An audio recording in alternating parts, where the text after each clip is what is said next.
Uyu mugore witwa Teta Sandra kuri ubu ngubu afungiye Uganda, ari kuzira ko yari yivuganye umugabo we witwa Weasel Manizo. Uti byagenze bite? Mbere y'uko ntangira reka mbanze nguhe ikaze.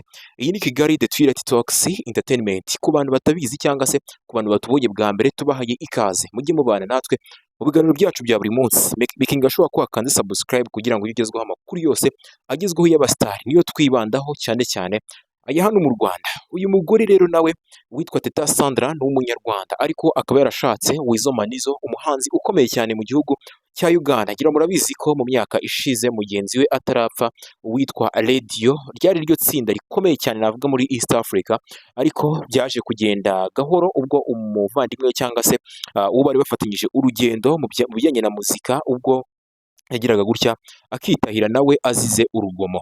So rero uyu Weasel Manizo kuri ubu ngubu arwariye bikomeye mu bitaro bya hariya muri Kampala nyuma y'uko umugore we witwa Teta Sandra yagize gutya akamugonga ku bushake. Ngira ngo abantu benshi bakomeje kugenda babona amashusho yagiye akwirakwira ku mbuga nkoranyambaga zigiye zitandukanye, utuvidewo tugiye dutandukanye, aho umugore rwose yari atwaye imodoka ukabona ko arimo kugenda ashaka kumugonga ku bushake. Amakuru rero y'abantu ba hafi avuga yuko uyu Teta Sandra yamugonze inshuro eshatu. Uti bapfuye iki rero? So amakuru ari kuvuga ko bari bari mu kabari kamwe hariya muri gihugu nyine cya Uganda, noneho bari kunywa ariko ngo baza kugirana intonganya zikomeye cyane. Rero uyu mugore nibwo yavuze ngo reka nigendere nitahire. Rero umugabo yanga ko agenda, kwa kundi umuntu yatsa imodoka noneho akaza amwitambika imbere adashaka ko nyine iyo modoka iva aho ngaho ngo igende. Rero umugore we ntabwo yari arimo gukina, nta mikino na mike yari afite, yahise agira gutya afata imodoka ayisubiza inyuma yitonze, ubundi ahita aza yahuranya aramukubita. So rero nk'uko amakuru ari kubivuga, ku bantu bari bari hafi hariya bavuze ko imodoka yabashije kuba imugonga cyangwa se yabashije kuba agerageza kuba yamugonga inshuro zigeze muri eshatu zose nk'uko amakuru ari kugenda abitangaza. So rero uyu mugabo n'ubundi Weasel Manizo, uyu mugabo Weasel Manizo ndetse n'uyu Teta Sandra ntabwo ari ubwa mbere barwanye. Ngira ngo murabyibuka mu mwaka w'ibihumbi 2014 nibwo Weasel yagize gutya yandagaza umugore we Teta Sandra, amukubitira rwose mu ruhame ndetse akubita n'abana. Ibintu rwose byari bigayitse ndetse n'abanyarwanda benshi hano baragize gutya babyamaganira kure bavuga ko rwose nta bumuntu burimo gukubita umugore byongeye.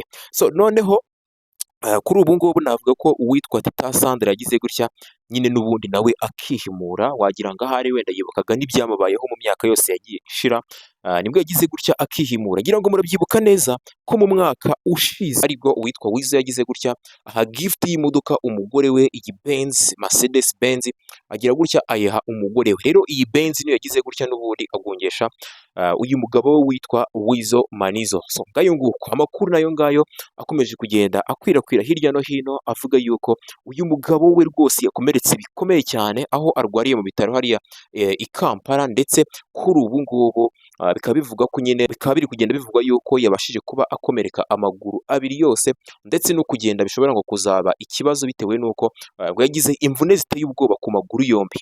So ngayo nguko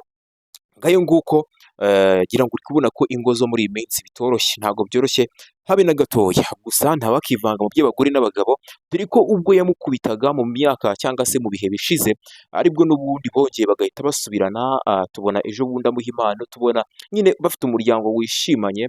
Ngira ngo baje no mu Rwanda hano i Kigali tubabona rwose bafite agatoki ku kandi, ubona ko ari ibintu biryoshye, ari couple iryoshye, barongeye barasubiranye. Ariko kuri ubu ngubu navuga ko ibintu byahindutse, umujinya n'ubundi wari wamujinya yagize gutya aramukubita. Rero niko guhita bamwerekeza kwa muganga. Ngira ngo uri kubibona ko yararwariye hariya mu bitaro hariya muri Kampala. So nta bindi birenze rero, yari amakuru y'ibyamamare. Iyi ni Kigali The Toilet Talks Entertainment. Ku bantu bakunda amakuru y'abasitari, nimba ufite umusitari wikundira kanda subscribe kugira ngo uzajye ubana natwe mu biganiro byacu byose, uzajye ubasha kumva ndetse no gukurikirana amakuru ye umunsi ku wundi. So murakoze cyane rero, yari Kigali The Toilet Talks Entertainment, amakuru y'abasitari yo nakagaruka.